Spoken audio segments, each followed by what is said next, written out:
नमस्कार विद्यार्थियों, मैं रोहित तोमर स्वागत करता हूं आपका अपने YouTube channel Rohit Tomar GS academy पर। दोस्तों, सबसे पहले तो मैं आपको एक बात कहना चाहता हूं कि मुझे इस चीज़ की बेहद खुशी है कि केवल एक वीडियो में और केवल एक दिन में मुझे इतने अच्छे सब्सक्राइबर मिले और लगभग 600 से ज़्यादा 17 घंटों में 600 से ज़्यादा मेरे व्यूज़ हुए हैं। आप लोगों का स्नेह एवं प्रेम देखकर मैं बहुत खुश हूँ। दोस्तों, आशा करता हूँ कि आपका ये प्रेम और स्नेह सदा बना रहे। लास्ट क्लास में अपन ने किडनी पूरा कंप्लीट कर लिया था। आज की जो क्लास रहेगी हमारी ये कंकाल तंत्र के ऊपर रहेगी। विद्यार्थियों, जैसा कि मैं आपसे बता रहा हूँ, बोल रहा हूँ कि 15 दिन में अपने को बायोलॉजी एनटीपीसी लेवल की ख़त्म करनी है। तो उसके लिए आपको करना कुछ नहीं है, मेरी वीडियोस को देखते रहना है। और ये जो कंकाल तंत्र अपन पढ़ेंगे, इस कंकाल तंत्र को बहुत ही कठिन माना जाता है। तो आज अपन देखते हैं कि इसमें है क्या कठिन लायक। इसमें है कुछ भी नहीं है इसमें कठिन के लायक। बहुत ही अच्छा लेवल अपन इसका पढ़ेंगे एनसीईआरटी की बुक से। और आशा करता हूँ कि ये वीडियोस आप कंटिन्यू देखते रहें और नोट्स बनाते रहें। इसमें आपका बहुत ही ज़्यादा प्रॉफिट होगा, यहाँ से कोई क्वेश्चन बाहर भी नहीं जाएगा। तो आइए चालू करते हैं कंकाल तंत्र। तो देखना विद्यार्थियों, थोड़ा सा टॉपिक बोरिंग है लेकिन आपको बहुत ही ज़्यादा मज़ा आने वाला है। देखना, कंकाल तंत्र के बारे में अपन पढ़ेंगे। कंकाल तंत्र, तो विद्यार्थियों, कंकाल तंत्र के बारे में जानने से पहले हम ये जाने कि कंकाल तंत्र का मानव के शरीर में काम क्या होता है। क्या काम होता है कंकाल तंत्र का? जैसे देखो, मैं आपको बताता हूँ।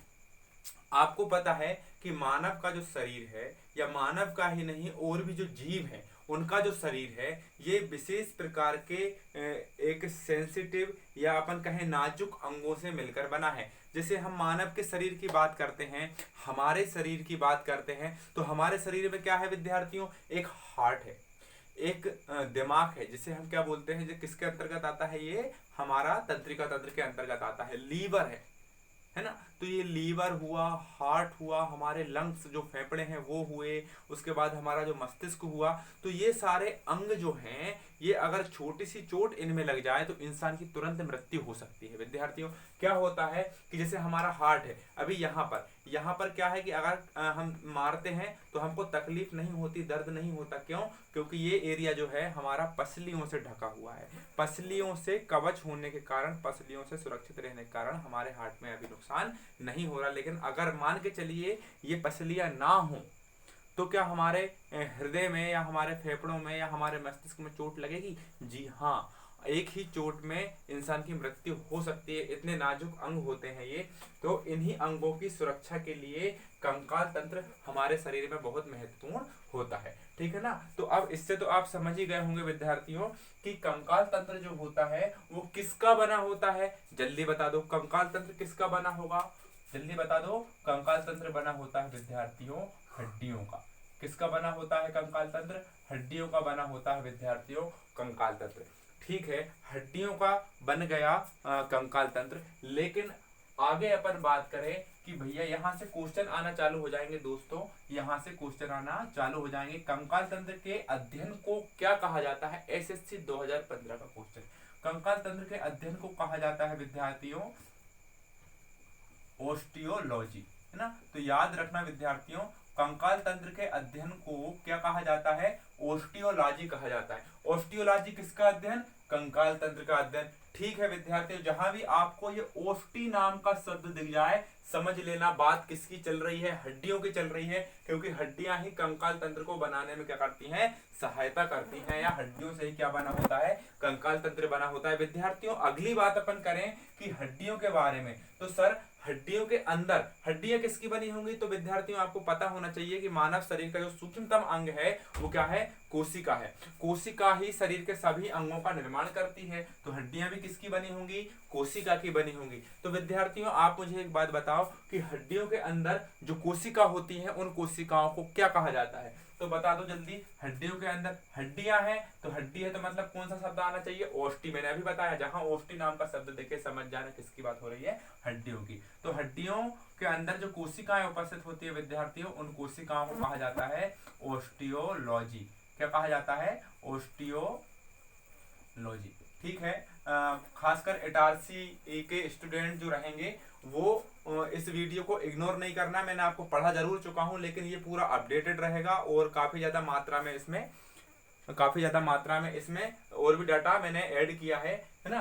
तो ऑस्टियोलॉजी किसे कहा जाता है? हड्डियों के अंदर उपस्थित कोशिकाओं को। ठीक है, अब अपन आगे की बात करेंगे भैया कि हड्डियों के अंदर उपस्थित कोशिकाओं को अपन ने ऑस्टियोलॉजी बोल दिया। अब देखना, जो हड्डियां जो होती हैं वयस्क मानव या वयस्क मनुष्य के शरीर में हड्डियों की संख्या कितनी होती है? तो जल्दी बता दो। 206। ये नॉर्मल सा क्वेश्चन है, आजकल नहीं आता, पहले बहुत आता था। लेकिन आपसे ये क्वेश्चन जरूर कर सकते हैं कि नवजात शिशुओं में हड्डियों की संख्या कितनी होती है। तो नवजात शिशु मतलब छोटे छोटे जो बच्चे रहते हैं उनमें नवजात शिशुओं में हड्डियों की संख्या कितनी रहती है? तो याद रखना विद्यार्थियों, नवजात शिशुओं में हड्डियों की संख्या 300 प्लस होती है। 300 प्लस मतलब 300 से अधिक होती है। इसका क्या रीजन है?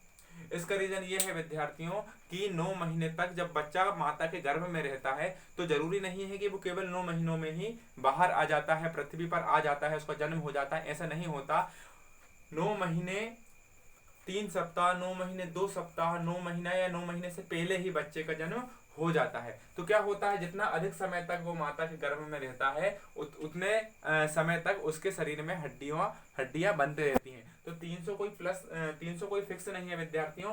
300 से ज्यादा भी हो सकती हैं हड्डियां, 300 से कम भी हो सकती है। लेकिन एग्जाम में आपको क्या लगाना है? 300 प्लस हड्डियां होती हैं, 300 से अधिक हड्डियां होती हैं किसमें? नवजात शिशुओं में। ठीक है ना विद्यार्थियों? 206 किसमें होती है? वयस्क मनुष्य के शरीर में। 300 प्लस हड्डियां किसके शरीर में होती है? नवजात शिशु के शरीर में। ऑस्टियोलॉजी क्या कहलाता है?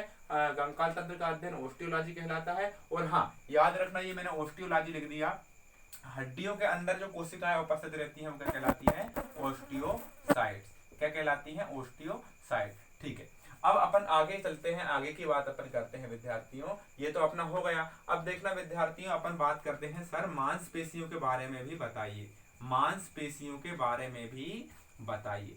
ठीक है, तो विद्यार्थियों याद रखना मांसपेशी क्या होती हैं। तो याद रखना विद्यार्थियों की जैसे मान के चलिए आपके शरीर में ये 2 हड्डियां हैं। तो ये जो 2 हड्डियां हैं, तो ये जो मेरा हाथ है, इस हाथ को मैं इस प्रकार से ऐसा मोड़ूंगा। मान के चलिए 2 हड्डियां जब मुड़ती हैं तो एक हड्डी स्थिर रहती है, दूसरी हड्डी मुड़ जाती है। तो ये हड्डी इस प्रकार से मुड़ गई।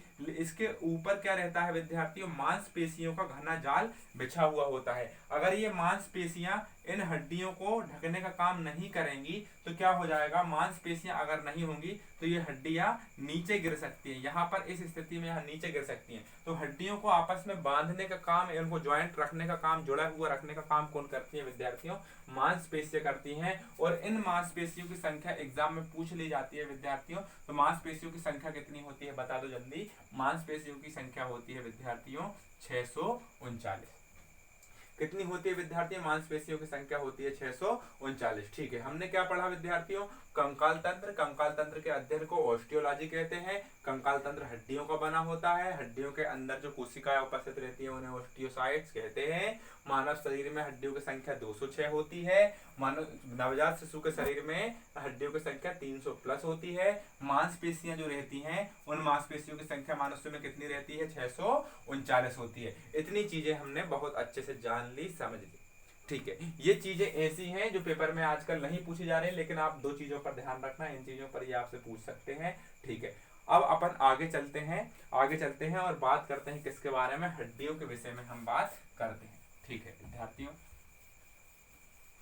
तो अपन बात करेंगे किसके बारे में? हड्डियों के बारे में बात करेंगे। तो हड्डियों के बारे में जानने से पहले विद्यार्थियों मैं आपको बहुत ही काम की चीज बता दे रहा हूं कि अस्थि मज्जा। याद रखना विद्यार्थियों, हड्डी को ही क्या बोला जाता है? अस्थि भी बोला जाता है।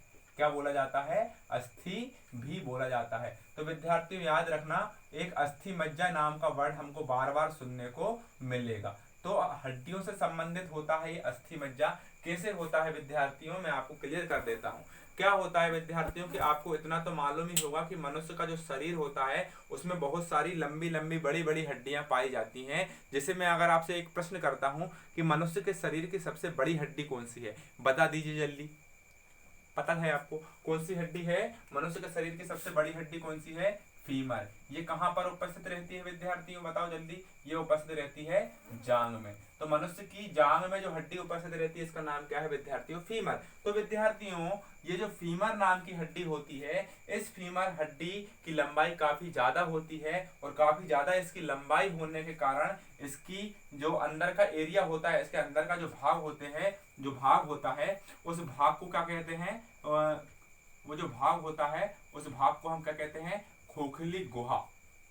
खोखली गुहा, क्योंकि जो लंबी हड्डियां होती हैं उन लंबी हड्डियों में एक स्थान होता है, उस स्थान का नाम क्या है, मान के चलिए खोखली गुहा। इसका ये नाम नहीं है विद्यार्थियों, खोखली गुहा हम इससे बोल रहे हैं। उस खोखली गुहा का नाम क्या है, खोखली गुहा किसके अंदर होगा, फीमर नाम की हड्डी के अंदर होगा। फीमर के अंदर ही नहीं, मनुष्य के शरीर में जो जो बड़ी हड्डियां हैं उन बड़ी हड्डियों में क्या होगा, खोखली गुहा होगी। उस खोखली गुहा को ही क्या कहा जाता है विद्यार्थियों, मज्जा गुहा। क्या कहा जाता है, मज्जा गुहा कहा जाता है।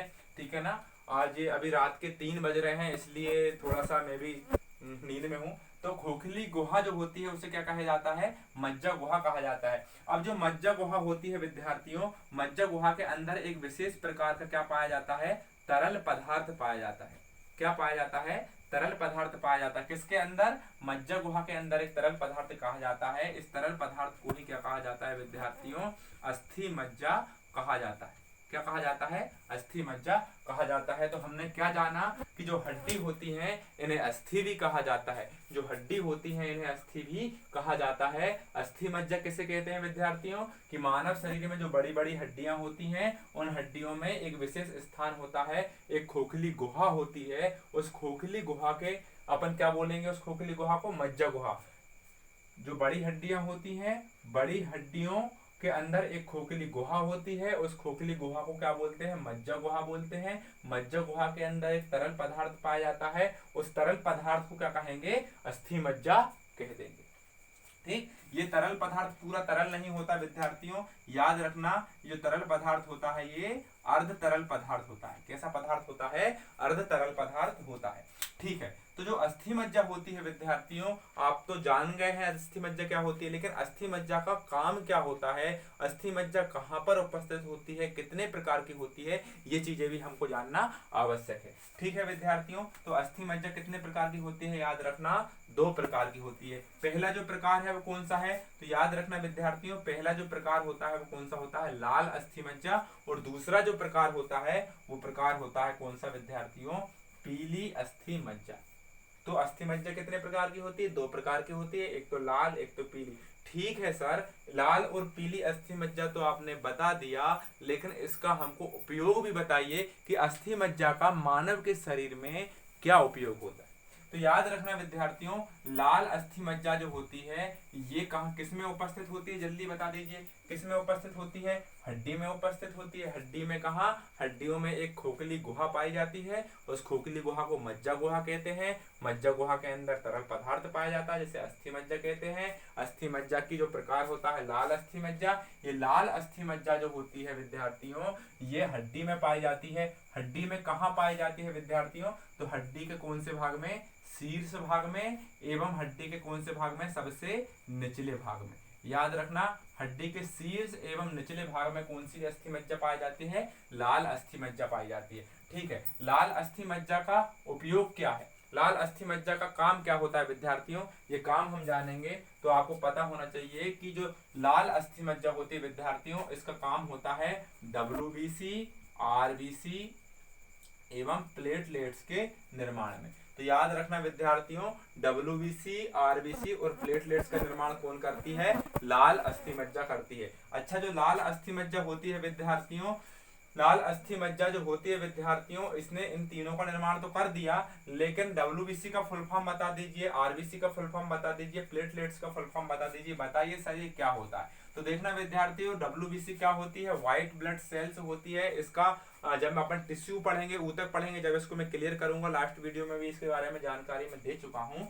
WBC व्हाइट ब्लड सेल्स, श्वेत रक्त कणिका, करती क्या है, रोग प्रतिरोधक क्षमता को बढ़ाने का काम करती है। इसका जीवन काल कितना रहता है, तो 2 से 5 दिन इसका जीवन काल रहता है। कहाँ पर इसका निर्माण होता है? अस्थि मज्जा में इसका निर्माण होता है। मरती कहाँ पर है? ये कहाँ पर मरती है? रक्त में ही जाकर मरती है। याद रखना, रोग प्रतिरोधक क्षमता बढ़ाने का काम करती है। 5 प्रकार की होती है, मोनोसाइट, लिम्फोसाइट, ओस्टियोसाइट्स, और भी 2 प्रकार की होती है, अपन आगे बात करेंगे। आरबीसी जो होती है विद्यार्थियों, ये क्या करती है? तो आरबीसी हीमोग्लोबिन एवं O2 एवं CO2 का परिवहन करती है। आरबीसी के अंदर ही हीमोग्लोबिन पाया जाता है। प्लेटलेट्स क्या करती हैं? ये रक्त का गुच्छा बनाने में सहायक होती हैं। प्रोथाम्बिन वगैरह और फाइब्रोनोजन किस में पाया जाता है? फाइब्रोनोजन ब्लड में पाया जाता है। तो ये फाइब्रोनोजन क्या होता है? एक प्रकार का प्रोटीन होता है। तो ये सारी चीजें, ये एक बहुत बड़ा टॉपिक है अपने आप में। ये टॉपिक अपन कब क्लियर करेंगे विद्यार्थियों? जब हम टिश्यू पढ़ेंगे, है ना। फिलहाल में अपन क्या देख रहे हैं? लाल अस्थि मज्जा ने किसका निर्माण किया? WBC, रेड ब्लड सेल्स और प्लेटलेट्स का। ठीक। पीली अस्थि मज्जा जो होती है, पीली अस्थि मज्जा विद्यार्थियों कहाँ पर पाई जाती है? तो याद रखना, जो पीली अस्थि मज्जा होती है विद्यार्थियों, ये हड्डियों के मध्य भाग में पाई जाती है। कहाँ पर पाई जाती है? हड्डियों के मध्य भाग में पाई जाती है। अच्छा, हड्डियों के मध्य भाग में पाई जाती है पीली अस्थि मज्जा। ठीक है सर, बहुत अच्छा समझ में आ रहा है, बहुत मजा भी आ रहा है हमको। ठीक है, अब हड्डियों के मध्य में पाई जाती है पीली अस्थि मज्जा। ठीक है, लेकिन इसका काम क्या होता है? तो जो पीली अस्थि मज्जा होती है विद्यार्थियों, इसका काम क्या होता है? ये भी WBC के निर्माण में सहायक होती है। WBC के निर्माण में कौन सहायक होती है? पीली अस्थि मज्जा। तो ठीक है विद्यार्थियों, अपन ने कितना पढ़ा? अपन ने केवल इतना पढ़ा है कि कंकाल तंत्र क्या होता है सर? कंकाल तंत्र क्या होता है सर? कंकाल तंत्र मानव शरीर की रक्षा का काम करता है। मानव शरीर के जो अंग होते हैं उनको सुरक्षा प्रदान करता है। कंकाल तंत्र के अध्ययन को ऑस्टियोलॉजी कहा जाता है। हड्डियों के अंदर कौन सी कोशिकाएं उपस्थित रहती है? ओस्टियोसाइट्स उपस्थित रहती हैं। हम मानव शरीर में हड्डियों की संख्या कितनी होती है? 206 होती है। मानव शरीर के अंदर जो मांसपेशियों की संख्या होती है वो कितनी होती है? 639 होती है। नवजात शिशुओं में हड्डियों की संख्या कितनी होती है? कितनी होती है? नवजात शिशुओं में जवाब दो मुझे, कितनी होती है? 300 प्लस के पास में होती है। ठीक है, उसके बाद अपन ने क्या देखा? अस्थि मज्जा देखा। अस्थि मज्जा क्या होती है विद्यार्थियों? कि जो हमारे शरीर में बड़ी बड़ी हड्डियां होती हैं, उन हड्डियों में क्या होता है? एक खोखला स्थान पाया जाता है। उस खोखला स्थान में अर्धतरल पदार्थ होता है। उस अर्धतरल पदार्थ को क्या कहते हैं? अस्थि मज्जा कहते हैं। अस्थि मज्जा जो होती है विद्यार्थियों, कितने प्रकार की होती है? 2 प्रकार की, एक तो लाल अस्थि मज्जा और एक पीली अस्थि मज्जा। लाल अस्थि मज्जा जो होती है ये क्या करती है विद्यार्थियों? लाल अस्थि मज्जा क्या करती है? लाल अस्थि मज्जा जो होती है वो निर्माण करती है आरबीसी, WBC एवं प्लेटलेट्स का। जो हमारी पीली अस्थि मज्जा होती है, पीली अस्थि मज्जा क्या करती है? ये निर्माण करती है WBC का। लाल अस्थि मज्जा हड्डियों के शीर्ष पे पाई जाती है और पीली अस्थि मज्जा हड्डियों के मध्य भाग में पाई जाती है। ठीक है विद्यार्थियों, इतना आपको समझ में आया कि नहीं आया? तो ठीक है विद्यार्थियों, इतनी बात अपने को समझ में आ गई। अब अपन आगे चलते हैं और आगे के बारे में चर्चा करते हैं। अपन बात करते हैं विद्यार्थियों हड्डियों के बारे में। किसके बारे में बात करते हैं? हड्डियों के बारे में, कि हड्डियों से बहुत सारे प्रश्न आ जाते हैं। विद्यार्थियों देखना, अगर हमको केवल ग्रुप डी या व्यापम की तैयारी करनी होती तो हमको इतना डीपली नहीं पढ़ना होता। लेकिन मैं आपसे केवल एक बात कहता हूँ कि केवल एक बार पढ़ो, अच्छा पढ़ो और उसको नोट्स बनाओ, और केवल एक बार पढ़ने के बाद जब पेपर आता है तो उसका एक बार रिवीजन कर लो। आराम से पेपर निकल जाता है। ऐसा स्पीडी से पढ़ लिया, एक यहाँ से पढ़ लिया, एक वहाँ से पढ़ लिया, ऐसे में विद्यार्थियों आज के समय में जो क्वेश्चन आ रहे हैं वो बहुत अपडेट आ रहे हैं ना। तो अपने को अच्छा पढ़ना चाहिए, है ना। जितना आपसे डीप पढ़ते बने उतना डीप पढ़ना चाहिए। हड्डियों के बारे में अपन बात करेंगे। तो जो हड्डियां होती हैं विद्यार्थियों, ये किसकी बनी होती है? पहले तो ये बताइए। चलो ठीक है, कुछ लोग बता देंगे कि भैया कैल्शियम की बनी होती है और फास्फोरस की बनी होती है। ठीक है, कैल्शियम की भी बनी होती है, फास्फोरस की भी बनी होती है, तो ठीक है। लेकिन एक कोलेजन नाम का पदार्थ होता है, ये क्या है? तो देखना विद्यार्थियों, हड्डियां जो होती हैं, सबसे पहले याद रखना, हड्डियां बनी होती हैं कोलेजन तंतु। कोलेजन तंतु कैल्शियम एवं मैग्नीशियम के लवण से मिलकर बनी होती। कौन बनी होती है?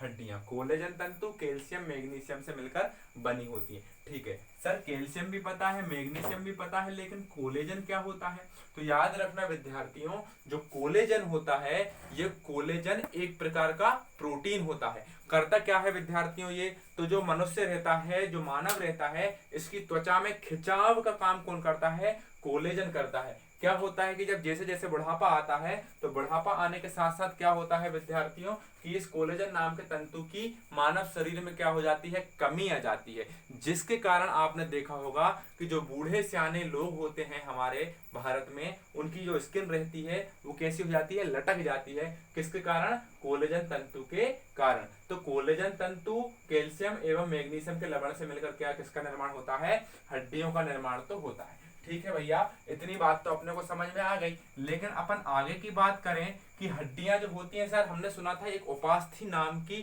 चीज होती है, उपास्थि, कार्टिलेज, कार्टिलेज नाम की एक चीज होती है। ठीक है, तो याद रखना हड्डियां जब विकसित होती हैं तो हड्डियां विकसित होने से पहले वो किस अवस्था में रहती हैं विद्यार्थियों? कार्टिलेज की अवस्था में रहती हैं। कार्टिलेज को अपन हिंदी में क्या बोलते हैं? याद रखना, उपास्थि। क्या बोलते हैं विद्यार्थियों? उपास्थि।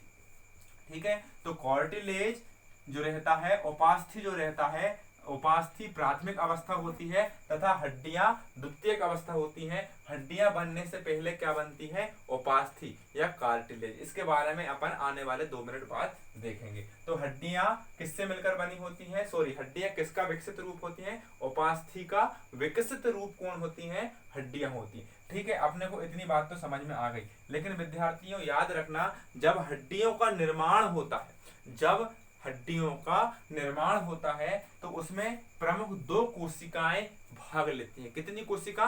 2 कोशिका भाग लेती है नहीं, भाग लेती है, उसमें सहयोग देती हैं। कौन कौन सी कोशिका? एक तो होती है विद्यार्थियों ओस्टियोब्लास्ट। क्या होता है? ओस्टियोब्लास्ट। बहुत ही महत्वपूर्ण टॉपिक है विद्यार्थियों, और बहुत ही महत्वपूर्ण ये प्रश्न है कि ओस्टियोब्लास्ट जो होती है वो क्या काम करती है। ये क्वेश्चन पूछ लिया गया है अभी हाल ही में डीआरडीओ के पेपर में। याद रखना, ओस्टियोब्लास्ट और दूसरे प्रकार की जो कोशिकाएं रहती हैं वो रहती हैं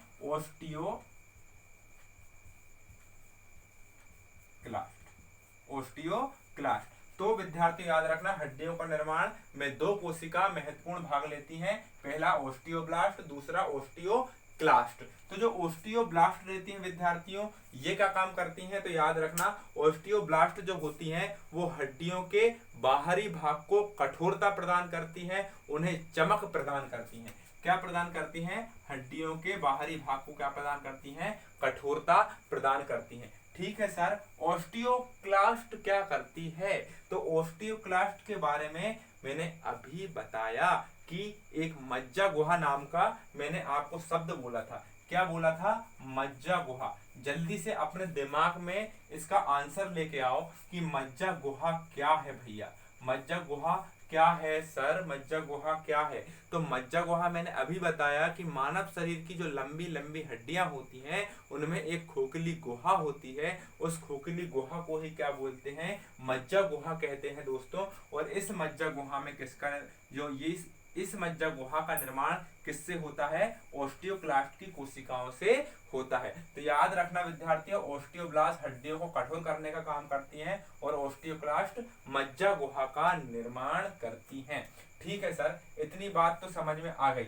लेकिन भैया एक पदार्थ होता है जिसका नाम होता है ओसिन। क्या है? ओसिन। देखना, रेलवे एनटीपीसी 2016-17 में ये क्वेश्चन पूछा गया है कि हड्डियों में, किसमें? हड्डियों में ओसिन की मात्रा कितने % होती है?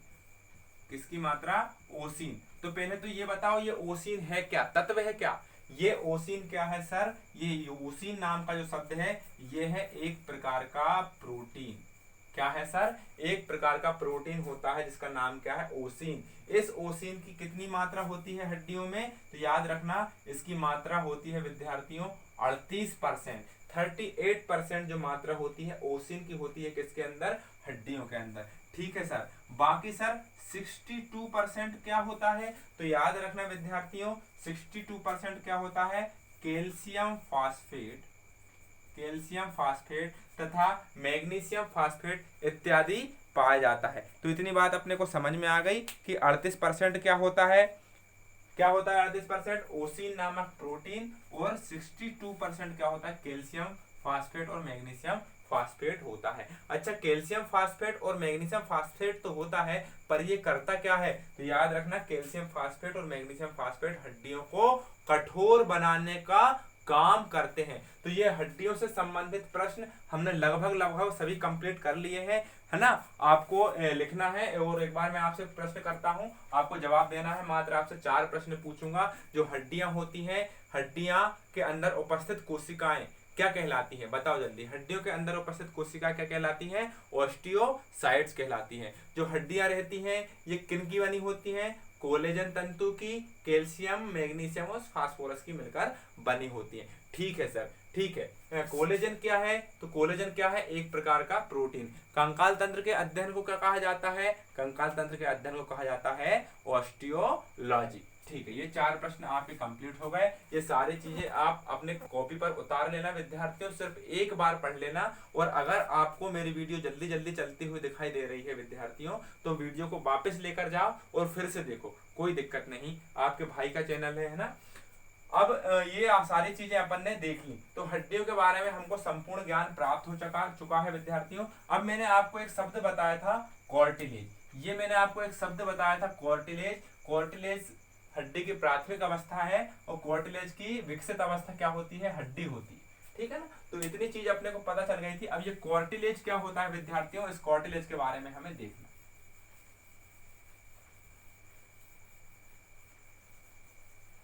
ठीक है, तो अपने को किसके बारे में देखना है विद्यार्थियों? कॉर्टिलेज के बारे में देखना। ठीक है दोस्तों, डटे रहना, मेरे साथ लगे रहना, मेहनत करते रहना। कुछ नहीं जा रहा है, आपको केवल वीडियो देखना है ना। केवल ये सोच के मत भाग जाना कि यार बाद में पढ़ लूंगा। पढ़ने वाले स्टूडेंट आपको पता नहीं है विद्यार्थियों, जैसे ही मैं वीडियो डाल रहा हूं, और रात के अभी 3:30 पौने 4 बज रहे हैं, अभी वीडियो डालूंगा तो लगभग 150 से 300 लोग के आसपास मेरी वीडियो देख लेंगे। तो आप समझ रहे हो कंपटीशन कितना ज्यादा है। इस माहौल में भी विद्यार्थी पढ़ने के कितने इच्छुक हैं। कुछ विद्यार्थी ऐसे भी हैं, उन्होंने कहा यार लॉकडाउन चल रहा है, बाद में पढ़ लेंगे। लेकिन नहीं, ऐसा अपने को नहीं करना है। ये समय मिला है अपने आप को मजबूत करने का। अपने ये वीडियो देखें, कॉपी में नोट्स बनाएं और एक बार पढ़ लें, है ना। काम खत्म हो जाएगा। और बायोलॉजी के बाद मैं आपको दूसरे सब्जेक्ट पढ़ाऊंगा। आप कमेंट बॉक्स में मुझे बताना कि सर आपको कौन सा सब्जेक्ट पढ़ाना है, ठीक है ना। तो कॉर्टिलेज के बारे में समझेंगे, कॉर्टिलेज क्या होता है ना। तो कॉर्टिलेज क्या होता है विद्यार्थियों, इसके बारे में समझना कि देखना, दो हड्डी के बारे में बात करूं। एक हड्डी ये है और एक हड्डी विद्यार्थियों ये है। तो इनके बीच में जो पाया जाता है विद्यार्थियों, जो पाया जाता है क्या? हड्डियों का प्रारंभिक रूप। इसे ही क्या कहा जाता है विद्यार्थियों? कॉर्टिलेज कहा जाता है। कॉर्टिलेज कहा जाता है। लेकिन मैं आपसे अगर एक बात पूछूं विद्यार्थियों कि हड्डियों के अंदर ज्यादा मात्रा में कैल्शियम और फास्फोरस होते हैं कि कॉर्टिलेज के अंदर, तो याद रखना विद्यार्थियों, हड्डियों के अंदर ज्यादा मात्रा में कैल्शियम, फास्फोरस वगैरह मिनरल्स पाए जाते हैं, लेकिन कॉर्टिलेज के अंदर मिनरल्स नहीं पाए जाते। तो सर ये कॉर्टिलेज जो होता है, इसका निर्माण किससे होता है? आपने अभी बताया कि हड्डियों का निर्माण तो कोलेजन से होता है, कैल्शियम से होता है, मैग्नीशियम से होता है, फास्फोरस से होता है। लेकिन कॉर्टिलेज का निर्माण किससे होता है? तो याद रखना विद्यार्थियों, ये जो कॉर्टिलेज होता है, जो दो हड्डियों के बीच में पाया जाता है, इसका निर्माण एक तो होता है कोलेजन से। किससे? कोलेजन से। कोलेजन क्या है? अभी बताया, एक प्रकार का प्रोटीन। तो एक तो होता है कोलेजन से, और दूसरा कॉर्टिलेज का निर्माण एक तो होता है कोलेजन से, और दूसरा जो निर्माण होता है वो किससे होता है? कॉन्ड्रियोब्लास्ट नाम की कोशिका से। याद रखना विद्यार्थियों, क्वेश्चन पूछा जा चुका है कॉन्ड्रियोब्लास्ट। ये क्वेश्चन किस प्रकार से आया था वो मैं आपको बता देता हूं। एनटीपीसी का क्वेश्चन है विद्यार्थियों 16-17 का, कि कॉन्ड्रियोब्लास्ट क्या है। तो याद रखना विद्यार्थियों एक सेकंड।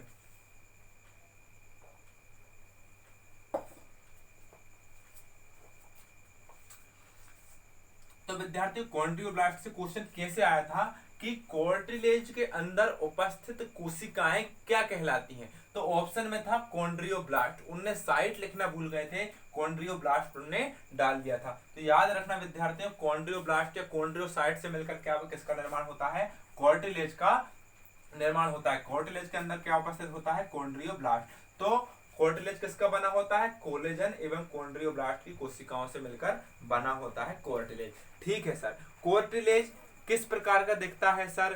क्या होता है कोर्टिलेज, कहाँ पर पाया जाता है, ये तो आपने बता दिया। तो देखो विद्यार्थियों, ये हड्डियां ज्यादा मजबूत होती हैं कैल्शियम और किसके कारण, फास्फोरस और मिनरल्स के कारण ना, मैग्नीशियम के कारण ये ज्यादा कठोर होती हैं। लेकिन इसके अंदर मिनरल्स नहीं पाए जाते कोर्टिलेज के अंदर, इसलिए ये कैसा होता है, नरम होता है, इसे आसानी से तोड़ा जा सकता है।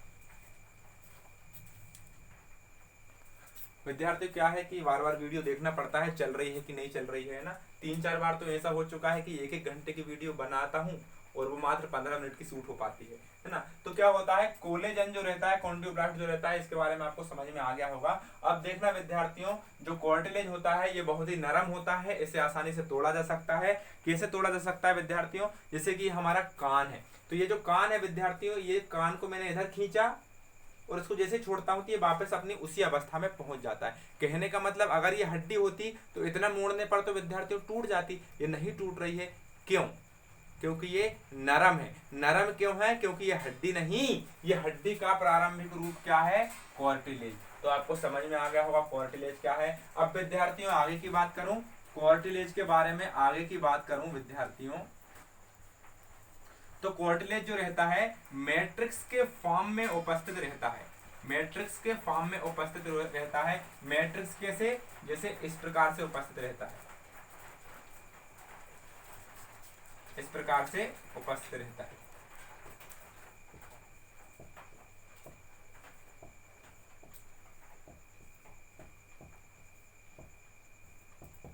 तो विद्यार्थियों इस प्रकार से जो उपस्थित रहता है ये क्या है, ये कार्टिलेज का मैंने आपको चित्र बता दिया, इस प्रकार से उपस्थित होता है कार्टिलेज। अब देखना विद्यार्थियों, इस कार्टिलेज के अंदर ये खाली स्थान पाया जा रहा है, इस खाली स्थान के अंदर ये थैलीनुमा संरचनाएं आपको दिखाई दे रही होंगी। इन थैलीनुमा संरचनाओं को क्या बोलेंगे, तो बता दो, इन थैलीनुमा संरचनाओं को क्या बोला जाता है, इन थैलीनुमा संरचनाओं को बोला जाता है लेकुनी। क्या बोली जाता है, क्या बोला जाता है, लेकुनी। मोस्ट मोस्ट मोस्ट आईएमपी प्रश्न है कि कार्टिलेज के अंदर थैलीनुमा संरचनाओं की जो थैलीनुमा संरचनाएं होती हैं उन्हें क्या कहा जाता है, लेकुनी कहा जाता है। कहीं कहीं ये लेकुनी आपको लेकुना भी मिल सकती है, लेकिन लेकुनी कहा जाता है विद्यार्थियों, याद रखना। और ये किसकी बनी होती है, तो ये कॉन्ड्रियोब्लास्ट की बनी होती है। इतनी बात तो अपने को समझ में आ गई विद्यार्थियों। आगे की अपन बात करें, आगे की अपन बात करते हैं विद्यार्थियों। इसके अलावा एक और महत्वपूर्ण चीज ध्यान रखना विद्यार्थियों, कि जो ओपास्थि होती है, जो कार्टिलेज होता है, जो कार्टिलेज होता है, इस कार्टिलेज के ऊपर, इस कार्टिलेज के ऊपर पेरिकॉन्ड्रियम, याद रखना, पेरिकॉन्ड्रियम नामक झिल्ली पाई जाती है। पेरिकॉन्ड्रियम नामक एक कठोर पदार्थ पाया जाता है कार्टिलेज के ऊपर। जो पेरिकॉन्ड्रियम नाम की झिल्ली कठोर पदार्थ, ये करता क्या है, तो ये क्या करता है, कार्टिलेज को सुरक्षा प्रदान करने का काम करता है। क्या करता है, सुरक्षा प्रदान करने का काम करता है। तो याद रखना विद्यार्थियों कि कार्टिलेज के ये ऐसे इस तरह के क्वेश्चन विद्यार्थी बहुत कई बार आ चुके हैं। कार्टिलेज जो होता है, कार्टिलेज के ऊपर कौन सी झिल्ली पाई जाती है, तो आप क्या बताओगे, पेरिकॉन्ड्रियम। याद रखना विद्यार्थियों, पेरिकार्डियम और पेरिकॉन्ड्रियम अलग अलग होता है। पेरिकार्डियम कहां पर होता है, हृदय को घेरे हुए रखता है। पेरिकॉन्ड्रियम किसको घेरे हुए रखता है, कार्टिलेज को। याद रखना, कॉन्ड्रियम मतलब कॉन्ड्रियोसाइट्स, कॉन्ड्रियोसाइट्स या कॉन्ड्रियोब्लास्ट से किसका निर्माण हुआ है, कार्टिलेज का निर्माण हुआ है। ठीक है विद्यार्थियों, इतना तो अपना कंप्लीट हो चुका है ना। अब अपने को आगे चलना है, किसके पास चलना है, कंकाल तंत्र के पास चलना है। किसके पास चलना है, कंकाल तंत्र के पास हमको चलना है।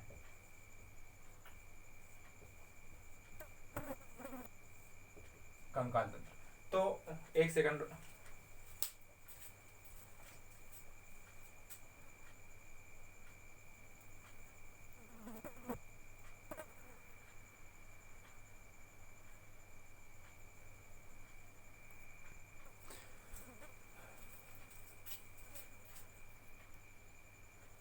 तो कंकाल तंत्र के पास हमको जाना है। तो कंकाल तंत्र कितने प्रकार का होता है, याद रखना विद्यार्थियों, कंकाल तंत्र 2 प्रकार का होता है।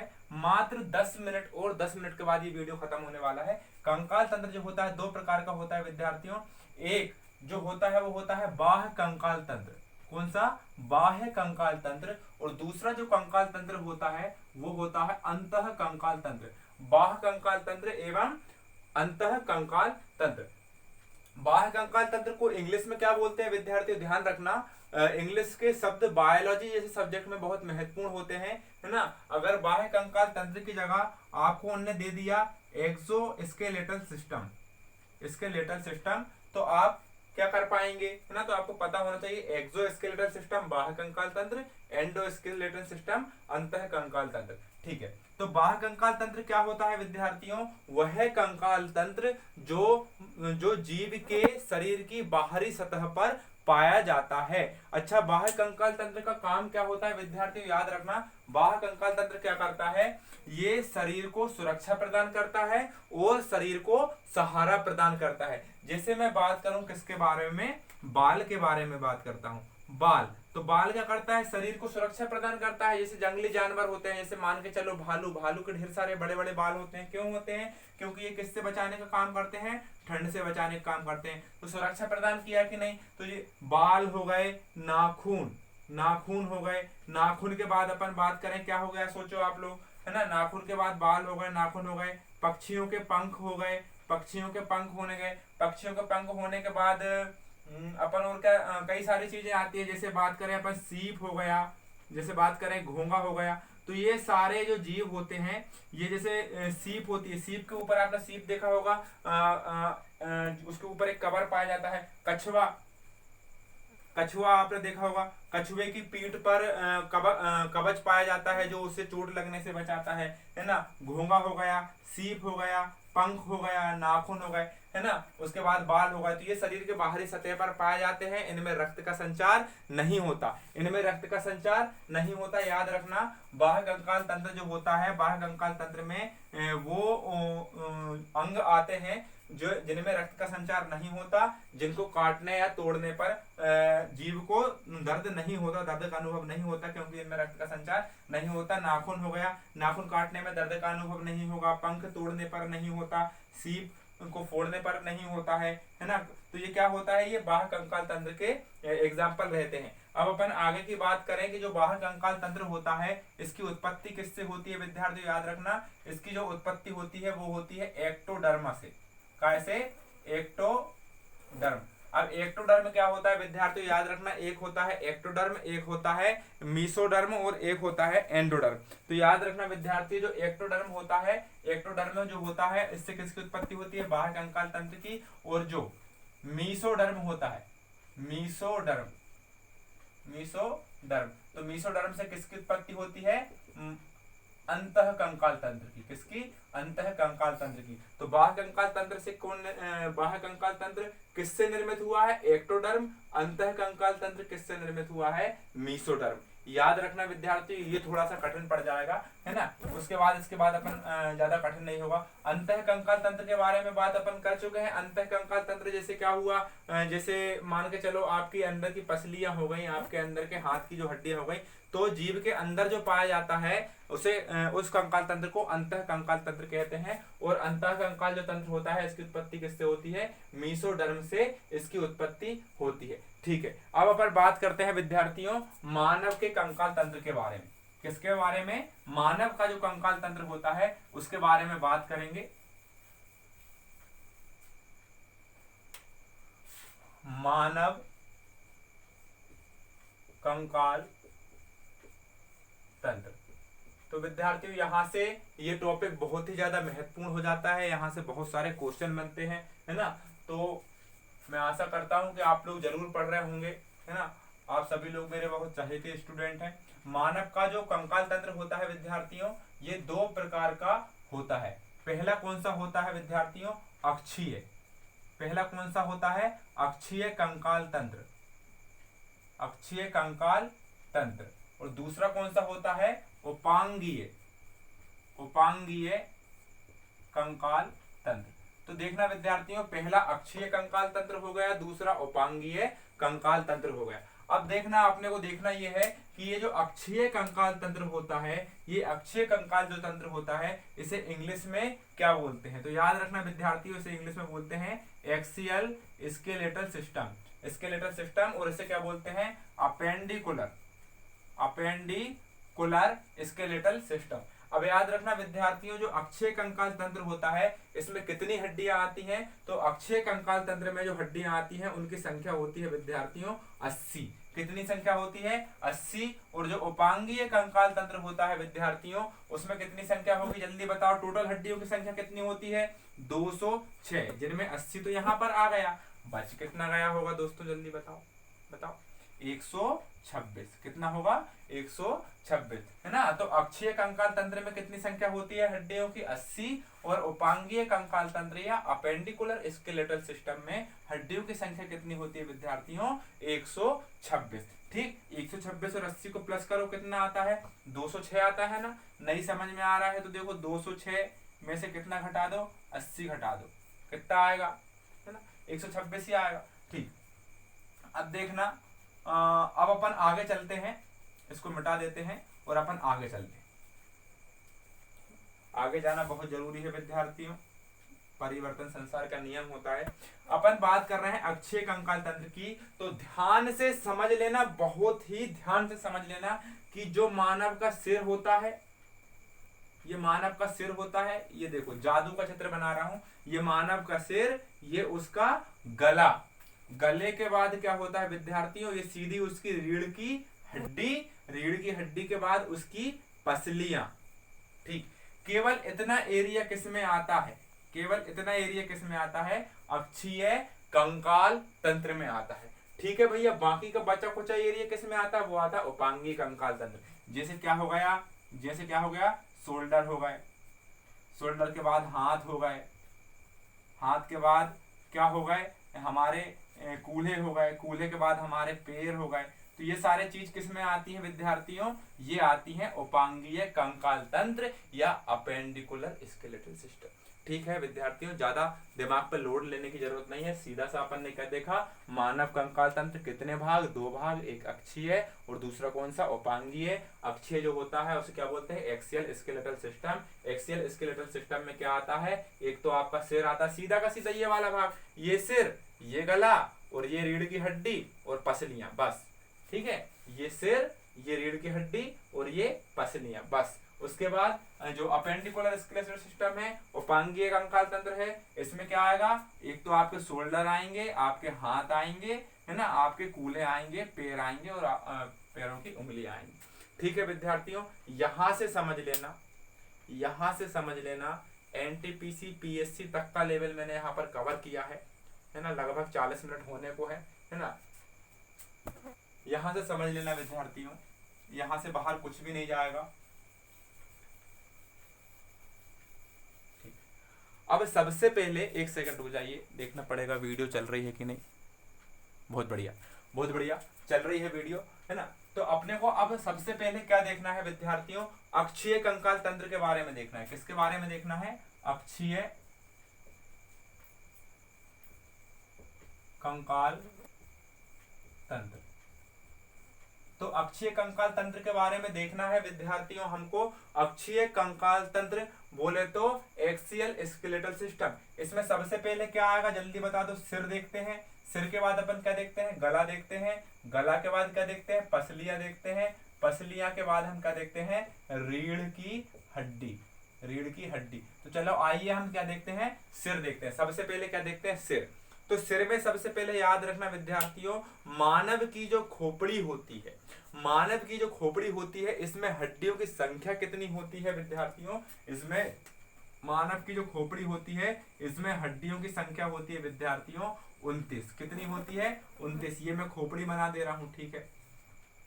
तो देखना विद्यार्थियों 29 कैसे होती है कि सबसे पहले जो क्या होता है? मस्तिष्क वाला भाग होता है। ये मस्तिष्क वाला भाग होता है। इस मस्तिष्क में कितनी हड्डियां होती हैं विद्यार्थियों? 8 हड्डियां होती हैं। मस्तिष्क को 8 हड्डियों के कपाल में बंद रहना पड़ता है। उन 8 हड्डियों का बड़ा ही महत्वपूर्ण योगदान होता है।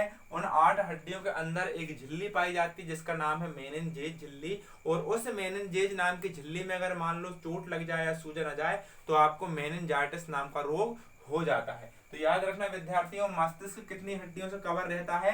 8 हड्डियों से कवर रहता है, ठीक है। जो चेहरा होता है, चेहरा, गाना याद हो रहा ना? चेहरा है या चांद छुपा है ना। तो जो चेहरा जो होता है, चेहरा में कितनी हड्डियां होती है विद्यार्थियों, जल्दी बता दो। 14 हड्डी। तो 14 हड्डी ये हो गई, 8 हड्डियां ये हो गई, टोटल हड्डियां कितनी हो गई विद्यार्थियों, 22 हड्डियां हो गई। उसके बाद विद्यार्थी देखना, हमारे कान भी होते हैं। क्या होते हैं, कान भी होते हैं। तो कान में कितनी कितनी हड्डियां हो गई, 3 इस तरफ और 3 इस तरफ, 3 और 3 कितना, 6, 6 और 22 कितना हो गया, जल्दी बता दो, 28। कितना हो गया, 28 हो गया। उसके बाद एक हड्डी आपके गले में रहती है, कितनी हो गई हड्डियां, 29। तो मैंने क्या बोला, मैंने गलत बोला था क्या, खोपड़ियों में हड्डियों की संख्या कितनी होती है, 29 होती है। कितनी होती है, 29 होती है। ठीक है, एक बार फिर से समझ लो, एक बार फिर से समझ लो। मैंने आपको क्या बोला, मानव की जो खोपड़ी होती है उसमें हड्डियों की संख्या कितनी होती है, 29 होती है। खोपड़ी ये बना दी मैंने, खोपड़ी ये बनाई मैंने 2 आंखें, ये बना दिया मैंने मुख। अब याद रखना, मस्तिष्क में हड्डियों की संख्या कितनी होती है विद्यार्थियों, कितनी होती है, 8 होती है। चेहरे में कितनी होती है हड्डियों की संख्या, 14 होती है। दोनों कानों में कितनी होती है, 3 इस तरफ और 3 इस तरफ, कितनी हो गई, 6। और एक क्या होती है, गले में होती है, जिसका नाम क्या है, हाइड। क्या नाम है, हाइड बोन। तो याद रखना विद्यार्थियों, एक गले में हो गई। तो 1, 3 और 3 6 और 1 7, 7 और 14 21, 21 और 28 कितना हो गया, 29। तो खोपड़ी में हड्डियों की संख्या कितनी हो गई, 29 हो गई। तो आप पहले तो मुझे एक बात बताओ, आप पहले मुझे एक बात बताओ कि जो अक्षीय कंकाल तंत्र था और अपेंडिकुलर कंकाल तंत्र था, तो अक्षीय कंकाल तंत्र में हड्डियों की संख्या अपन ने कितनी गिनी थी, थोड़ी देर पहले देखो, सोचो, वापस जाओ, पता करके आओ, कितनी गिनी थी, 80 गिनी थी। तो 80 में 29 तो ये हो गया भाई, 29 तो ये हो गया। ठीक है, अब पहले अपन इनके नाम देख लेते हैं विद्यार्थियों, नाम देख लेते हैं, बहुत काम काम के नाम है। देखना क्या होता है कि हमारे जो ये वाला एरिया होता है, कौन सा, ये वाला, ये डड्डी, डड्डी बोलते हैं इसको, ये डड्डी वाला जो एरिया होता है, यहाँ पर कितनी हड्डी होती है विद्यार्थियों, एक हड्डी होती है डड्डी में, और इसका नाम क्या होता है, मैंडिबल। क्या नाम होता है, मैंडिबल।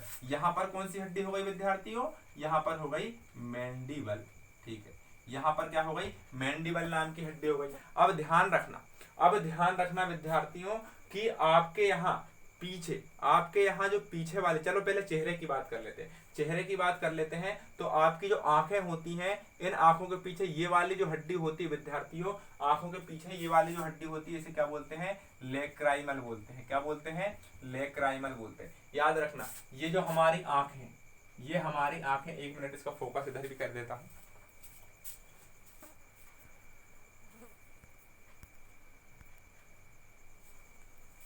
तो देखो विद्यार्थियों, ये जो हमारी आंख है, ये जो हमारी आंख है, इस आंख के पीछे इस वाले इलाके में एक हड्डी दिख रही होगी, जिसका नाम क्या है, लेक्राइमल। कौन सी हड्डी है, लेक्राइमल नाम की हड्डी है। ठीक है भैया, लेक्राइमल नाम की हड्डी तो हमको पता चल गई। तो अपन ने क्या देखा, सबसे पहले देखना, ये डड्डी वाली जो हड्डी है, इसको अपन ने क्या बोला, मैंडिबल बोलते। देखना, नाम याद होना चाहिए, अगर आपको नाम याद हो रहे हो तो आप सुल्तान। ये डड्डी वाली हड्डी कौन सी, मैंडिबल। ठीक है, आंख के पीछे वाली हड्डी कौन सी, लेक्राइमल। और याद रखना, लेक्राइमल की संख्या कितनी होती है विद्यार्थियों, 2 होती है, एक इस आंख के पीछे, एक इस आंख के पीछे, लेक्राइमल। और याद रखना, लेक्राइमल ही एक ग्रंथि होती है, जिससे क्या निकलते हैं, आंसू निकलते हैं। याद रखना। अब जो नाक जो होती है, ये जो नाक होती है, नाक के पास जो अस्थि होती है, जो हड्डी होती है, उसे कौन सी हड्डी बोलते हैं, नेजल अस्थि बोलते हैं। क्या बोलते हैं, नेजल अस्थि बोलती है। इसकी संख्या भी कितनी होती है, 2 होती है। नेजल अस्थि की संख्या कितनी होती है विद्यार्थियों, 2 होती है। ठीक है, उसके बाद याद रखना विद्यार्थियों, आंख के नीचे ये वाला जो इलाका होता है, इस वाले इलाके में जो हड्डियां पाई जाती हैं, इसे कौन सी हड्डियां बोलते हैं, जाइगोमेटिक हड्डी। कौन सी हड्डी, जाइगोमेटिक हड्डी। सबसे पहले बताओ, ये वाली हड्डी कौन सी, मैंडिबल। आंख के पीछे वाली हड्डी कौन सी, लेक्राइमल नाम की हड्डी। नाक की हड्डी कौन सी, नेजल हड्डी। उसके बाद मैंने आंख के नीचे वाली हड्डी जो बोली, कौन सी, जाइगोमेटिक अस्थि। अब याद रखना विद्यार्थियों, इस तरफ और इस तरफ ये वाली जो 2 हड्डियां होती हैं, ये वाली जो 2 हड्डियां होती हैं, इन हड्डियों को क्या बोलेंगे, मैग्जिला। क्या बोलेंगे, मैग्जिला बोलेंगे। और याद रखना विद्यार्थियों, मैग्जिला की संख्या कितनी होती है, मैग्जिला की संख्या कितनी होती है विद्यार्थियों, 1 होती है कि 2 होती है, जल्दी बताओ कितनी होती है मैग्जिला की संख्या। सॉरी, यहाँ पर जो हड्डी होती है मैग्जिला, इस मैग्जिला की संख्या कितनी होती है, केवल 1 होती है। कितनी होती है, 1 होती है। तो याद रखना विद्यार्थियों, एक सेकंड, मैग्जिला का मेरे को कंफर्म नहीं है, 1 मिनट देखना पड़ेगा। मैक्सिला, सॉरी विद्यार्थियों, गलती हो गई है ना। यहाँ पर मैक्सिला की संख्या कितनी होती है? 2 होती है। मैक्सिला की संख्या कितनी होती है? 2 होती है। बाकी सारी बाकी मैंडिबल को छोड़कर चेहरे में जितनी हड्डियां होती है लगभग सभी की कितनी होती है? 2। तो जल्दी बता दो, आंख के नीचे वाली ये जो हड्डी थी, इस हड्डी को अपन ने क्या बोला? जाइगोमेटिक हड्डी। आंख के ऊपर वाली जो हड्डी थी यहाँ पर लेक्राइमल हड्डी। उसके बाद अपन ने क्या बोला? नाक के पास जो हड्डी थी उसको क्या बोला अपन ने? नेजल अस्थि या नेजल हड्डी। उसके बाद हमारी ये वाली जो हड्डी थी इसको क्या बोला हमने? मैक्सिला अस्थि। अब याद रखना विद्यार्थियों, यहाँ आंख के पीछे यहाँ पर इस इलाके में अंदर की तरफ एक हड्डी होती है जिसे क्या बोलते हैं? स्फेनाइड। क्या बोलते हैं? स्फेनाइड बोलते हैं। और यहाँ बीच वाला जो पार्ट होता है मस्तिष्क का, इसको कौन सी हड्डी बोलेंगे? फ्रंटल अस्थि। उसके बाद इसके पीछे वाला जो इलाका होता है इसे क्या बोलेंगे? पेराइटल अस्थि। और सबसे निचला वाला जो एरिया होता है ये वाला, इसको क्या बोलेंगे? ऑक्सीपिटल। और ऑक्सीपिटल के अंदर वाला जो भाग होता है विद्यार्थियों, इसे क्या बोलेंगे? टेम्पोरल बोलेंगे। तो ये सारे नाम आपको याद रखना है। सबसे पहले मैं आपको बता दे रहा हूँ, मैंडिबल हो गया, जाइगोमेटिक हो गया, नेजल अस्थि हो गया, लेक्राइमल हो गया, स्फेनाइड हो गया, फ्रंटल हो गया, पेराइटल हो गया, टेम्पोरल हो गया, ऑक्सीपिटल हो गया। याद रखना। और ये मैक्सिला को याद रखना विद्यार्थियों, वो क्वेश्चन पूछा जा चुका है। मैक्सिला की संख्या कितनी होती है? 2 होती है। चेहरे में 29 हड्डियां होती हैं। 29 हड्डियों का आपने को नाम याद नहीं रखना, जितना मैंने आपको बताया उतनी हड्डियों से नाम याद रखना। केवल ये भी आपसे नहीं पूछी जाएंगी, लेकिन फिर भी आप याद रख लेना। उसके बाद अपन बात करते हैं किसके बारे में? अपना हड्डी, अपना ये पूरा कंप्लीट हो गया चेहरा वाला पार्ट। अब अपन आते हैं किसके बारे में जानने के लिए? आते हैं अपन पसलियों के बारे में। किसके बारे में जानने के लिए आते हैं? पसलियों के बारे में। केवल खोपड़ी वाला कठिन था विद्यार्थियों, बाकी सब कुछ सरल है। ये पसलियों वाले में ज्यादा याद नहीं रखना है। मानव के शरीर में पसलियों की कुल संख्या कितनी होती है विद्यार्थियों? 24। कितनी होती है? 24। तो याद रखना, मैंने आपको खोपड़ी में कितनी बताई थी? खोपड़ी में कितनी हड्डी हो गई थी? अपनी 29 हड्डी हो गई थी। पसलियों में कितनी हड्डी हो गई? 24। और एक हड्डी ये बीच वाली आपको दिख रही होगी, ये बीच वाली हड्डियों से पूरी की पूरी पसलियां जुड़ी होती हैं। और इस बीच वाली हड्डी का नाम क्या है विद्यार्थियों? स्टर्नम। क्या नाम है? स्टर्नम। ये क्वेश्चन आ चुका है छाती में। दोनों पसलियों के बीच के जोड़े की हड्डी कौन सी होती है? स्टर्नम बोन होती है। तो 24 और एक हड्डी कौन सी हो गई? ये 25। 24 और एक हड्डी कौन सी? 25। तो सीने में टोटल हड्डियों की संख्या कितनी हो गई? 25। तो खोपड़ी में कितनी हो गई? 29। और हमारी पसलियों में कितनी हो गई? पसलियों में कितनी हो गई? 25। और याद रखना विद्यार्थियों, 2 जोड़ी पसलियों की संख्या होती है 12। पसलियों की संख्या कितनी है? 24। लेकिन सीने में हड्डियों की संख्या कितनी हो गई? 25। अब याद रखना विद्यार्थियों, अपन आगे की बात करते हैं। तो अब अपन आते हैं किसके ऊपर? हमारी रीढ़ की हड्डी के ऊपर। ये जो हमारी रीढ़ की हड्डी है, यहाँ से लेके यहाँ से ऐसी आई है, तो ये हड्डी का आकार थोड़ा इस प्रकार से होता है। इसे रीढ़ की हड्डी भी बोला जाता है। ये जो रीढ़ की हड्डी हमारी होती है, ये बेहद लचीली होती है। याद रखना, इसका ये सबसे नीचे वाला जो पार्ट होता है, ये कूल्हे वाला पार्ट होता है। और सबसे ज्यादा जो लचक प्रदान करता है, ये कूल्हे वाले पार्ट की हड्डी ही लचक प्रदान करती है। याद रखना विद्यार्थियों, इसमें जो हड्डियों की संख्या होती है वो होती है 33। कितनी होती है? 33। तो सबसे पहले देखना 29, 25 और 33 सबको अपन जोड़ेंगे तो कितना हो जाएगा? लेकिन याद रखना विद्यार्थियों, ये 33 यहाँ पर काउंट नहीं होगा। यहाँ पर काउंट कितना होगा? 26 काउंट होगा। कितना काउंट होगा? 26। क्योंकि यहाँ पर क्या होता है? सेक्रम नामक स्थान की जो 5 हड्डियां होती हैं और कॉकेक्स नामक स्थान की जो 4 हड्डियां होती हैं। टोटल हड्डियां कितनी होती हैं? 9। लेकिन ये इस प्रकार की संरचना बनाती हैं कि ये जुड़ी हुई दिखाई देती है। जुड़ी हुई का मतलब क्या होता है? केवल एक दिखाई देती है। तो देखना विद्यार्थियों, सबसे ऊपर वाला पार्ट कौन सा है? ग्रीवा। और ग्रीवा में हड्डियों की संख्या कितनी होती है? 7। यहाँ पर मैंने लिखा हुआ। तो ग्रीवा में कितनी हड्डियों की संख्या होती है विद्यार्थियों? रीढ़ की हड्डी में सबसे ऊपर वाला पार्ट क्या कहलाता है? ग्रीवा नेक। इसमें हड्डियों की संख्या कितनी होती है? 7। उसके बाद 7 के बाद अपन नीचे जाएंगे तो दूसरा वाला पार्ट कौन सा आएगा? वक्ष, जिसको इंग्लिश में बोलते हैं थोरेसिक। इसमें हड्डियों की संख्या कितनी होती है?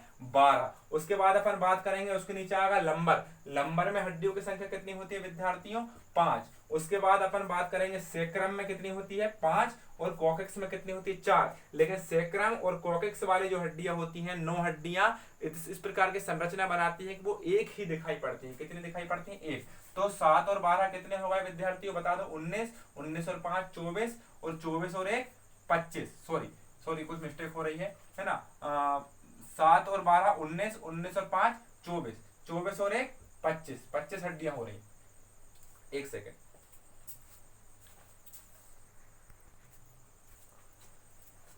थोड़ा सा मिस्टेक हो गया था विद्यार्थियों, देखना इधर पे क्या हो गया है कि ग्रीवा वाले पार्ट में कितनी हो गई अपनी 7 हड्डी, 7 हड्डी किसमें, ग्रीवा वाले पार्ट में, और उसके बाद वक्ष वाले पार्ट में कितनी 12, ये भी सही है। उसके बाद लंबर वाले स्थान में कितनी 5, लेकिन मैंने यहाँ पर 1 लिखा है, 1 नहीं लिखना था क्योंकि एक तो सेक्रम का हो गया और एक पार्ट किसका हो गया, कोकिक्स का हो गया दोस्तों। तो सेक्रम एवं कोकिक्स मिलाकर 1 + 1 बराबर कितना 2। तो याद रखना विद्यार्थियों 1 + 1 की जगह पर मैं क्या लिख सकता हूँ, केवल 2 लिख सकता हूँ। 7 और 12 19, 19 और 5 24, 24 और 2 26। तो याद रखना विद्यार्थियों 29 खोपड़ी में, पसलियों में 25 और हमारे रीढ़ की हड्डी में कितनी हो गई 26, कितनी हो गई 26। तो 29, 25 और 26 को अगर अपन काउंट करेंगे तो टोटल होता है 80। तो मतलब हमारे अक्षीय कंकाल तंत्र में हड्डियों की संख्या कितनी होती है, 80 होती है। फिर से एक बार देख लीजिए विद्यार्थियों, खोपड़ी में संख्या कितनी होती है, एक बार इसको अपन मिटा देते हैं। एक बार देख लीजिए विद्यार्थियों, हमारी खोपड़ी में हड्डियों की संख्या कितनी होती है 29। उसके बाद हमारे रीढ़ की हड्डी में कितनी संख्या होती है, रीढ़ की हड्डी में संख्या कितनी होती है, हड्डियों की कितनी होती है जल्दी बता दो 26। और उसके बाद हम बात करें किसके बारे में, पसलियों के बारे में, तो यहाँ पर कितनी होती है 35 बोल रहा हूँ, कितनी होती है पसलियों में 25। तो 29, 26 और 25 को अगर काउंट किया जाए तो कितना होता है 80। तो हमारे अक्षीय कंकाल तंत्र में कितनी हड्डी हो चुकी है 80। तो हमारा कौन सा वाला पार्ट कंप्लीट हो गया, अक्षीय कंकाल तंत्र। और याद रखना विद्यार्थियों स्टर्नम बोन बहुत ही ज्यादा आईएमपी रहेगी, सीने में होती है, पसलियों के बीच में उपस्थित होती है। ये हड्डियां याद रखने की आवश्यकता नहीं है, ये हड्डियां भी ज्यादा याद रखने की आवश्यकता नहीं है। केवल इसमें इतना याद रखना विद्यार्थियों कि हमारे कान में जो हड्डी होती है एक स्टेपीज नाम की, ये मानव शरीर की सबसे छोटी हड्डी होती है। और कान में ही एक मांसपेशी होती है जिसका नाम क्या होता है स्टेपीडियस। स्टेपीडियस जो मांसपेशी होती है वो मानव शरीर की सबसे छोटी मांसपेशी होती है। मानव शरीर की सबसे बड़ी हड्डी कौन सी होती है, तो वो होती है फीमर। मानव शरीर का सबसे कठोर पदार्थ क्या होता है, तो वो कठोर पदार्थ क्या होता है दांत का इनेमल। मानव शरीर का सबसे कठोर भाग के बारे में पूछ लिया जाए तो मानव शरीर का सबसे कठोर भाग क्या होता है, जबड़ा, दांत का जबड़ा। ठीक है, इतनी बात अपने को समझ में आ गई। बस केवल 3 मिनट और देख लीजिए, 3 मिनट में ये वीडियो खत्म हो जाएगा। ठीक है, अब अपने को देखना है कौन सा वाला पार्ट, अपेंडिकुलर स्केलेटल सिस्टम या उपांगीय कंकाल तंत्र। तो याद रखना विद्यार्थियों ये हमारे 2 शोल्डर होते हैं, ये हमारे 2 शोल्डर होते हैं। 2 शोल्डर के बाद हमारे कितने हाथ होते हैं, 2 हाथ होते हैं। यहाँ पर कूल्हों की संख्या कितनी होती है, 2 होती है। पैरों की संख्या कितनी होती है, 2 होती है। और पंजे की संख्या कितनी होती है, 2 होती है। तो पहले हड्डियों को काउंट करना सीख लें। क्वेश्चन आ जाता है कि चेहरे में कितनी हड्डियां होती, खोपड़े में कितनी। पहले जल्दी से बताओ चेहरे में हड्डियों की संख्या कितनी होती है 14। हाँ, खोपड़ी में टोटल खोपड़ी में अगर बात करें तो खोपड़ी में कितनी संख्या होती है 29। अगर मस्तिष्क की बात करूं तो मस्तिष्क में हड्डियों की संख्या कितनी रहती है, मस्तिष्क में हड्डियों की संख्या कितनी रहती है जल्दी बता दो 8। उसके बाद गले में कितनी, 1, जिसका नाम क्या है हायट। उसके बाद आप मुझे एक बात बताओ सबसे छोटी हड्डी कौन सी, स्टेपीज। सबसे बड़ी हड्डी कौन सी, फीमर। उसके बाद आप मुझे बताओ कि भैया हमारी पसलियों की संख्या कितनी होती है 24। सीने में हड्डियों की संख्या कितनी होती है 25। उसके बाद आप मुझे एक बात बताओ कि हमारे रीढ़ की हड्डियों में टोटल संख्या कितनी होती है हड्डियों की, तो 33 बताना, 26 मत बताना, कितनी बताना 33 बताना। रीढ़ की हड्डी में हड्डियों की संख्या कितनी होती है 33, है ना। उसके बाद अपन बात करेंगे किसके बारे में, अपेंडिकुलर स्केलेटल सिस्टम के बारे में। तो याद रखना विद्यार्थियों 2 हड्डियां इस कंधे में होती हैं, 2 हड्डियां इस शोल्डर में होती हैं। उसके बाद 30 हड्डियां होती हैं एक हाथ में। एक हाथ में कितनी हड्डियां होती हैं 30, दोनों हाथ में कितनी होती हैं 60। उसके बाद दोनों कूल्हे में एक एक हड्डियां होती है। उसके बाद एक पैर में कितनी होती है 30, एक पैर में कितनी होती है 30। तो काउंट करो 30 और 30 कितना हो गया 60, 30 और 30 कितना हो गया 60, 2 और 2 4, 1 और 1 2, टोटल कितना हो गया 60 और 60 120 और 4 124 और 2 126। तो विद्यार्थियों अपेंडिकुलर सिस्टम में अपन ने क्या देखा था जल्दी बता दो, पीछे जाओ वीडियो को बैक करो और पीछे देख कर आओ। अपेंडिकुलर सिस्टम में मैंने कितनी हड्डी बताई थी 126। और अक्षीय कंकाल तंत्र या एक्सियल स्केलेटल सिस्टम में मैंने हड्डियों की संख्या कितनी बताई थी 80। तो 80 + 126 कितना हो गया 206। कितना हो गया 206। तो आइए अपन देख लेते हैं किसके बारे में, इसके बारे में। कैमरे का फोकस इधर कर देता हूं।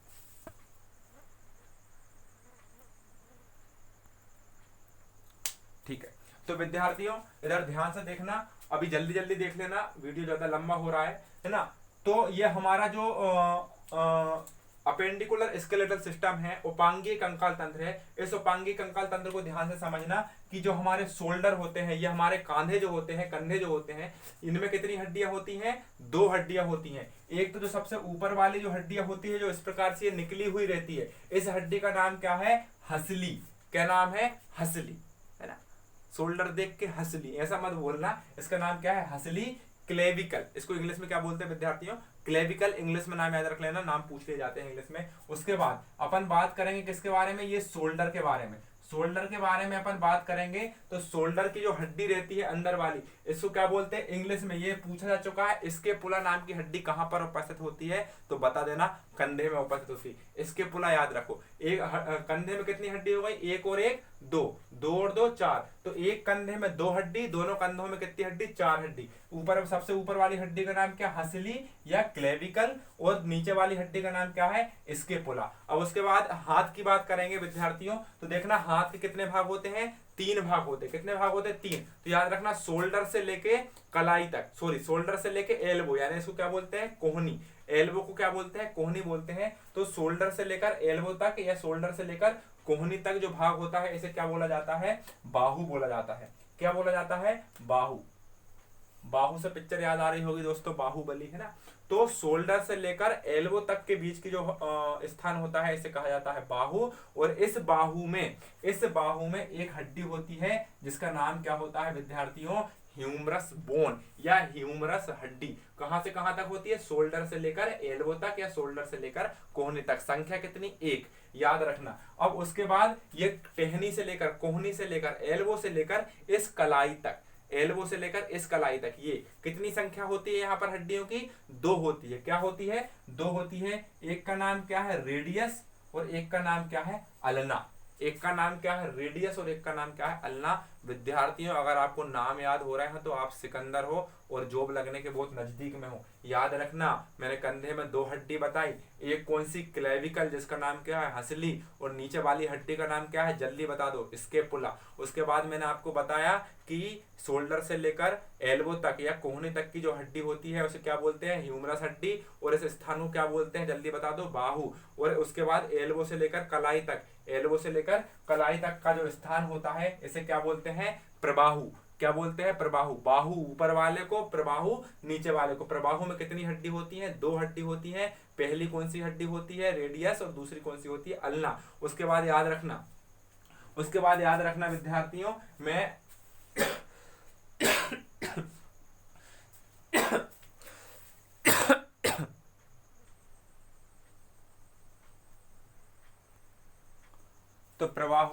तो प्रवाहु में अपन ने क्या देखा विद्यार्थियों की, प्रवाहु में क्या बोला मैंने, प्रवाहु में मैंने बोला कि प्रवाहु जो होती है इसमें 2 हड्डियां होती हैं। पहला कौन सा, रेडियस, और दूसरा कौन सा, अल्ना। उसके बाद मैंने आपको बताया विद्यार्थियों कि ये जो कलाई होती है, ये जो कलाई होती है, कलाई से लेकर ये उंगलियों तक का हिस्सा, मैंने बताया तुमको हाथ के कितने हिस्से होते हैं, 3। ऊपर वाला ये यहाँ से यहाँ तक का बाहु, यहाँ से लेकर यहाँ तक का क्या बोला मैंने, प्रवाहु, और यहां से लेकर यहां तक का जो भाग बोला इसको क्या बोला, हस्त बोला। क्या बोला, हस्त बोला। कलाई से लेकर उंगली तक का स्थान क्या बोला मैंने, हस्त बोला। तो विद्यार्थी ये क्या होता है, ये क्या होता है, हस्त होता है। अब याद रखना विद्यार्थी, जो कलाई होती है, इस कलाई की जो हड्डी होती है, कलाई की हड्डी को बोला जाता है कार्पल्स। का से कलाई और का से कार्पल्स। नाम याद रख लेना, मैं मान जाऊंगा कि आप पढ़ने में इंटेलिजेंट लोग हो, है ना। तो याद रखना, का से कार्पल्स और का से कलाई। कलाई या कार्पल्स में कितनी हड्डियां होती है विद्यार्थियों, तो कलाई या कार्पल्स की अगर मैं आपसे बात करूं तो इसमें हड्डियां होती हैं 8। कितनी हड्डियां होती हैं, 8 हड्डियां होती हैं। कार्पल्स में कितनी हड्डियां होती है, 8। अब याद रखना विद्यार्थियों, कलाई के बाद अपन हथेली पे आएंगे, हथेली, हाथ से हथेली, और याद रख लेना, और कार्पल्स के बाद क्या लिख देंगे, मेटाकार्पल्स।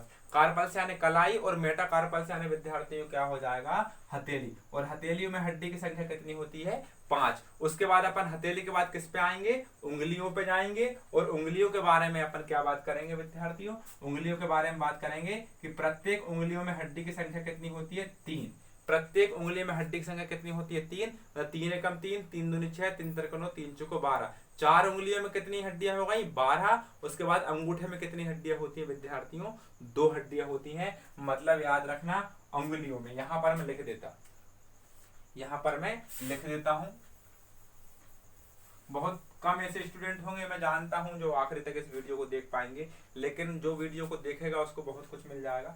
याद रखना विद्यार्थियों कि जो हमारा हथेली है, जो हमारी कलाई है, कलाई जो होती है, कलाई में हड्डियों की संख्या कितनी होती है? का से कलाई, का से कार्पल्स। तो कलाई की हड्डी को क्या बोला मैंने?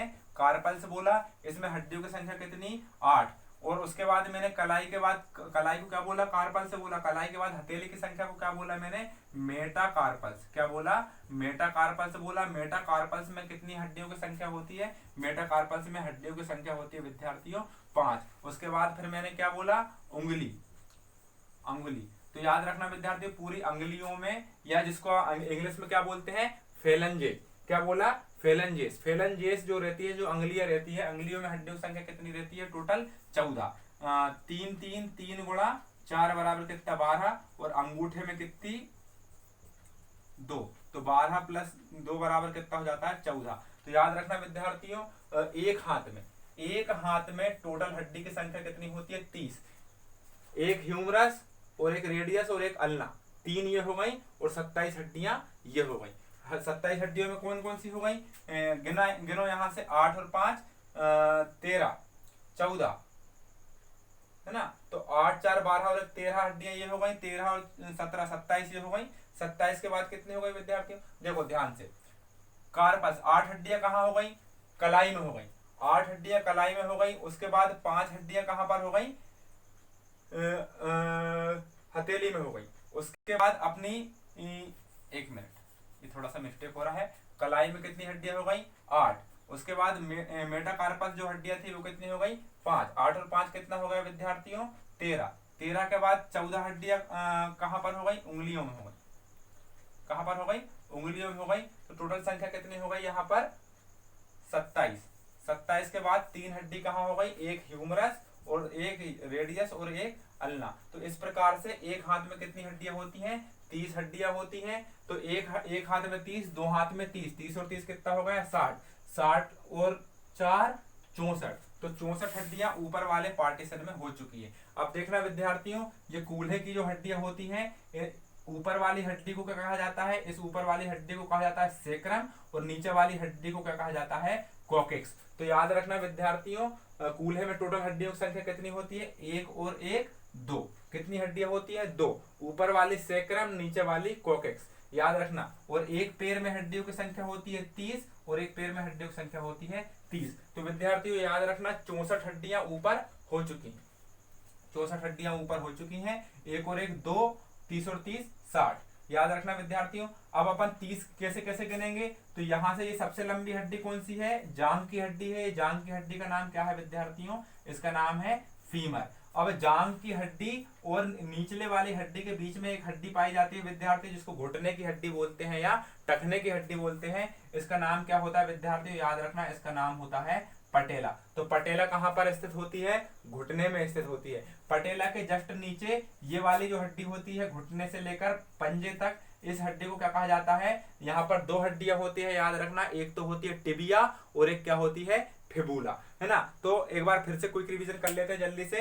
अपन ने क्या देखा? शोल्डर की जो दो हड्डियां थी, ऊपर वाली हड्डी को अपन ने क्या बोला? क्लेविकल बोला। नीचे वाले को क्या बोला अपन ने? स्केपुला बोला। स्केपुला के बाद अपन ने क्या देखा कि हमारा यहां से लेकर यहां तक का हाथ क्या बोला? बाहु बोला। बाहु जो होता है, यहाँ पर कितनी हड्डी होती है? एक, जिसका नाम क्या है? ह्यूमरस। हमारी एल्बो से लेकर कलाई तक की हड्डी कितनी होती है? 2 होती है। इसका नाम क्या है? प्रबाहु है। प्रबाहु में कितनी हड्डी होती है? 2 हड्डी होती है। पहला कौन सा है? रेडियस। दूसरा कौन सा है? अल्ना। उसके बाद हमारी कार्पल्स में कितनी हड्डियां होती है? 8। मेटाकार्पल्स में कितनी हड्डियां होती है? 5। उसके बाद अंगुलियों में टोटल कितनी हड्डियां होती है?